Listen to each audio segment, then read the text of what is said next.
So my name's Frances Sheridan. I was originally a student here in NCI many moons ago, where I did the higher certificate in computing, and then I went on and did the BSc in computing, and I specialised in software systems. And now I'm a lecturer here in NCI. I teach introductory computer programming to first year students in the school. To me, I think learning and teaching is really important.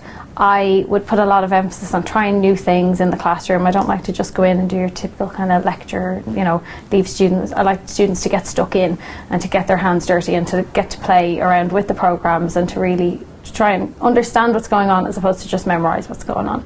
So I like to try new things, I suppose. So learning and teaching is a big thing for me. So I teach Java programming.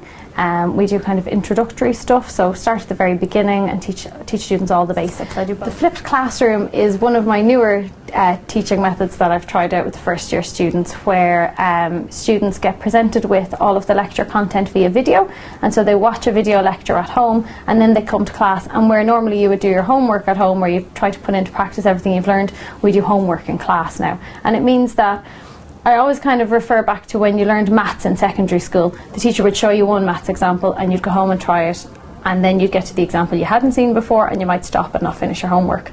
This way the students get to that part where they're stuck, and I'm there in the classroom to help them finish it. It's becoming more popular in third level. It probably started in the States, or certainly that's where the credit would go, in high school and things like that. But it's becoming more and more popular in third level education now, but it's still relatively new. So I started flipping my classroom last January, so a year ago now. I flipped my second semester programming module, and since then a number of lecturers in the school have adopted it. So now we have a flipped classroom in HTML and web design. We have flipped elements in web development and in a number of other modules, maths especially. Yep, so I have a YouTube channel, Frances Sheridan, and I host all of my videos for the students on YouTube. And then we have a Moodle account where the students get access to all of the videos built into lessons and quizzes and things like that, just to make them a little more interactive for the students. But all of the videos are hosted on YouTube as well.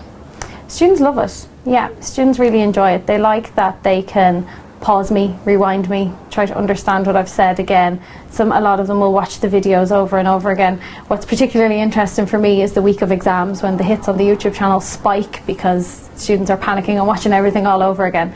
And so I suppose on a very basic level, if they did nothing other than that, they're at least helping them to revise, but they seem, it's been positive so far. The results have improved too, which is good.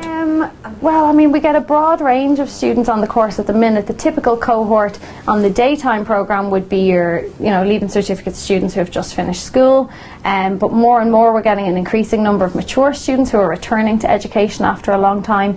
Some students have done PLC courses beforehand.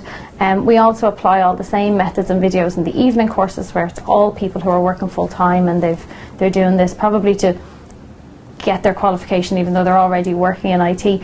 It's suitable for anyone who has an interest in computing and there's specializations in everything. Programming does run through the program, through the entire course, but it's anyone who has a logical mind and likes to solve problems, I think, really.